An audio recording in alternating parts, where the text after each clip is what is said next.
Good morning and welcome to Redeemer Lutheran Church. I'm Pastor Gary Lodholt. We don't know what happened to her later on, and she is mentioned in only one verse in the Bible, but it's easy to think she may have felt guilt for most of her life. This week, we are looking at some of the many unnamed women in the Bible and learning their stories, and today we want to start with Mephibosheth's nurse. Mephibosheth. And while his own story isn't terribly well known, 3 or 4 years ago I did an entire week of these morning moments about the important little story of Mephibosheth. You may remember in the struggle between King Saul and King David that King Saul had a son named Jonathan, who was David's best friend.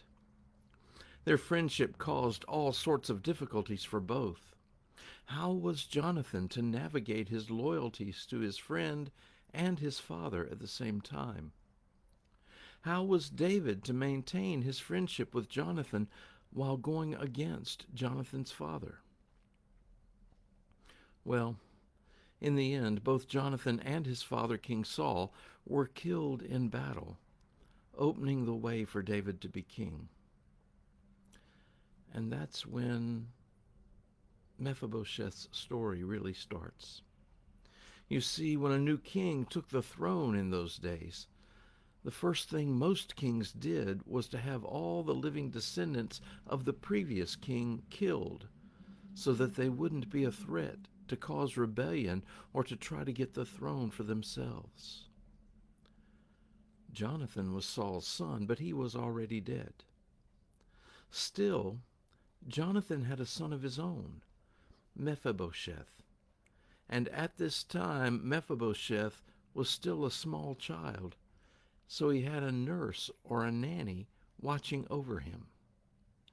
When the news arrived that Jonathan had been killed, it threw all the family into a panic in fear for their lives, and Mephibosheth's nurse panicked as well, grabbing the young boy and fleeing as quickly as she could.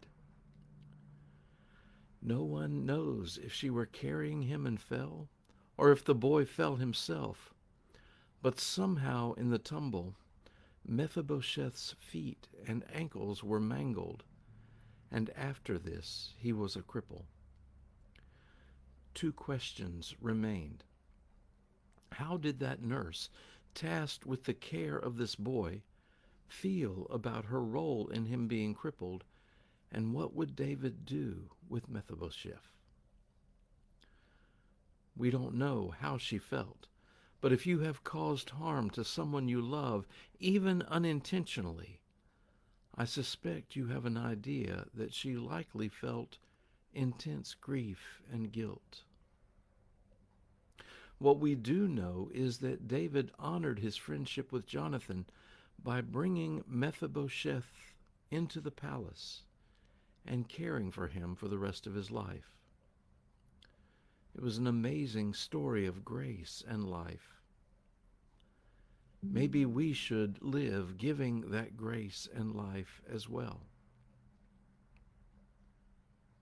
Our second unnamed woman of the Bible today is known only as Manoah's wife. To understand her story, you need to remember that in that day, it was a woman's purpose to bear children. Having children fulfilled what a woman thought she should be. So we find many stories in the Bible about women who were barren and who prayed and longed for a child. The story of Manoah's wife is just such a story in the book of Judges. Manoah seems to be a good man, and his barren wife was one day visited by a stranger who told her that she would bear a son. Furthermore, he told her that she should not eat or drink from the fruit of the vine or eat anything unclean, and when the child was born, she should never cut his hair. Well, she immediately told her husband about all this, and he prayed for God to send the messenger again so he could hear the words himself and follow them. And that's what God did. The messenger appeared to the woman again, but Manoah wasn't with her. So she ran and got him. Manoah heard all the words himself, and then offered to prepare a meal for the messenger, who replied, "If you do, I will not eat it. Prepare the burnt offering in praise of God instead." And that's just what they did. And the messenger's words came true. About a year later, Samson was born. Now we want to consider two other unnamed women who are part of the same story. And in fact, as I thought about it, there are really three unnamed women in this story. And this is certainly a story you know. There was a leader of a synagogue named Jairus, and his daughter was gravely ill. In desperation, he came to Jesus to ask him to come and heal her. As they were on the way to his house, another unnamed woman who had an issuance of blood that had been incurable for 12 years thought that if only she could touch Jesus' cloak, she would be healed.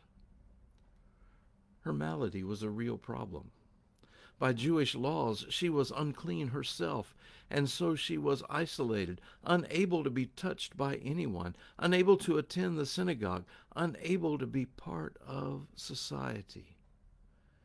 In her desperation, she broke her isolation, violating the rules by being in the crowd itself, and pushed through the crowds to touch the fringe of Jesus' cloak. Jesus stopped, and in the end healed her and restored her to her place in society.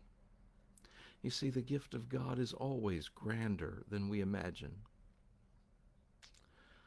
Alas, the delay with this unnamed woman resulted in the death of Jairus' daughter. Still, Jesus insists on going to Jairus' house, saying that the girl, this unnamed girl, was only sleeping. When they got there, they encounter a woman we may never have considered before, the third unnamed woman, Jairus' wife. How distraught and grief-stricken she must have been at the death of her little daughter. We don't know her name, and she is largely overlooked in this story. But then Jesus takes the hand of this unnamed girl and tells her, "Little girl, get up." And this young woman we don't know the name of either, did. Haven't you wondered how this event must have changed her life? How it shaped who she was, her understanding of heaven and of God? You know, God acts in our lives too.